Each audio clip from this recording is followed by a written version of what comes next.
Vamos juntos, patriotas! O Supremo Tribunal Federal aprovou nesta semana mais um ataque à nossa liberdade, a censura nas redes sociais, disfarçada com o nome bonito de regulamentação. O último voto foi do ministro Cássio Nunes Marques, que se posicionou contra essa aberração, e o voto dele gerou um verdadeiro tumulto. Antes de mostrar o momento em que o Gabeira desmonta a narrativa oficial, eu quero trazer para vocês um dos trechos mais absurdos que já ouvi. Em menos de 2 minutos, a jornalista Natuza Neri expõe algo gravíssimo. Ela afirma que os ministros do STF estão apavorados com a possibilidade de sofrerem impeachment, diante da nova composição do Senado. Até aí, nada de novo para quem está atento. Mas o mais chocante vem logo depois. Ela se empolga e acaba admitindo, ao vivo, que existem ministros que atuam politicamente, jogando para um lado específico, e que a entrada de ministros indicados por Bolsonaro pode mudar completamente essa balança de poder.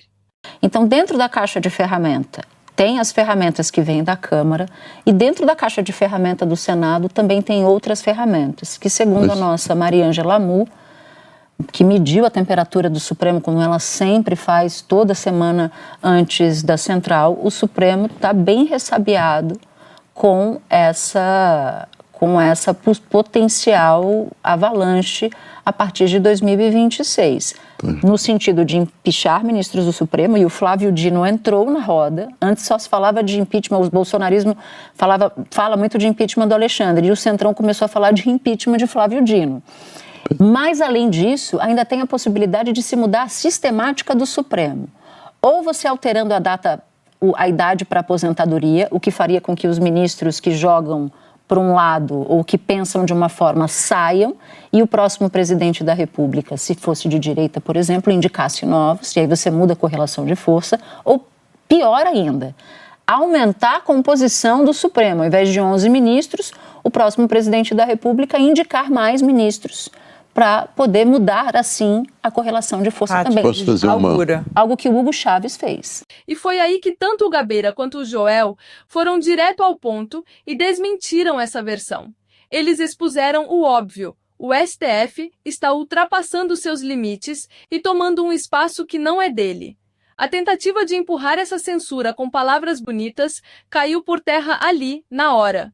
Ela ainda teve a cara de pau de dizer que o Congresso não fez nada, o que é uma mentira descarada. O Congresso sim tomou uma posição, decidiu que o Marco Civil da Internet já era suficiente e que não havia motivo algum para criar uma nova regulamentação. Primeiro aspecto dessa discussão, e eu quero falar com você direto, que está aqui nos acompanhando, é qual é o limite. E é um limite perigosíssimo se tentasse avançar sobre a liberdade de expressão. Mas mesmo essa entidade chamada liberdade de expressão, que é uma das faces da democracia, de acordo com a legislação brasileira, há limites para isso. E o que o Supremo Tribunal Federal, independentemente da modulação que faça, pareceu entender, é que não pode existir uma licença total sem responsabilização das próprias redes sociais que divulgarem qualquer tipo de conteúdo. O Gabeira, por exemplo, citou, camarote, o que é a ofensa ao Estado Democrático de Direito. Por tudo que a gente viveu em 2022, com os atos de 8 de janeiro, eu tenho a impressão que os ministros do Supremo estão tratando ou estão alcançando justamente a novela dantesca que a gente viu nesse período, né, de se atentar contra o Estado Democrático de Direito. Mas concordo com o Gabeira de que isso precisa ficar bem delineado para que não haja excessos. Não acho que o Supremo esteja querendo fotografar o cenário a partir de um quadro excessivo. Não. Esperou-se pelo tempo mais do que necessário que o Congresso Nacional se posicionasse. O Congresso Nacional abriu mão de se manifestar, a barbárie acontecendo, correndo solta em plataformas e nada acontecendo. Eu tenho tentado explicar por que o Congresso é tão resistente, né? É claro que o bolsonarismo tem um peso, mas eu acredito que a resistência é mais ampla que o bolsonarismo no Congresso. Entende? E eu creio também que toda a resistência não é, por exemplo, a respeito de você controlar essas questões que relativas à infância ou relativas à juventude.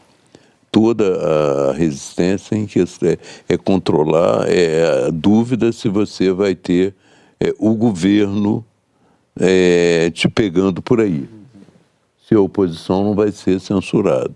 Por isso que eu sempre digo, apesar deles não terem tido a intenção disso, o Lula e a primeira-dama contribuíram muito com essa desconfiança ultimamente. A primeira-dama, quando numa reunião que teve no Rio de Janeiro, falou assim, o Alexandre de Moraes, ele é o nosso parceiro na luta contra fake news. Deu a impressão de que a luta contra fake news era uma parceria do Alexandre de Moraes e da presidência da República e do governo. E depois, na China, aquele episódio, vamos trazer um chinês para nos ajudar a controlar. Então isso, embora eles não tenham tido a intenção, isso contribui muito para a desconfiança. Gabeira, naquela conversa com o chinês, está reportado que a Janja, entre outras coisas, disse que o algoritmo favorece a direita. Exato. Isso era um problema, ou seja, está na cabeça, está em algum ponto, está inclusive na intenção. Agora, Por que agora surgiu o tema da infância? Porque eles perceberam, e pode ser real, tem mérito na questão da infância, dos crimes da infância, mas eles já defendiam a regulação das redes muito antes de falarem da coisa da infância. Então, o nome da lei é fake news. Exato, era outro. Agora, é muito complexa essa decisão. O Supremo não foi cabal na decisão, né? Não. No geral, é isso. Tem responsabilidade das plataformas. Como que se cobra a responsabilidade da plataforma? Não está claro. Cada um votou de um jeito. Eles vão ter que fazer um denominador comum. Também, entende? Vai ser através da justiça. Volta para eles próprios, né? Mas tudo bem. É isso, patriotas. Mais uma vez, vimos a tentativa de maquiar a censura com discursos bonitos, enquanto o Supremo ultrapassa todos os limites da Constituição. Mas a verdade sempre aparece, e até mesmo comentaristas do sistema estão sendo obrigados a reconhecer o óbvio. Os ministros têm lado, têm medo e estão agindo como se fossem donos do país. Cabe a nós resistirmos, nos informarmos e denunciarmos cada passo dessa escalada autoritária. A liberdade está em jogo, e calar agora é aceitar ser silenciado depois.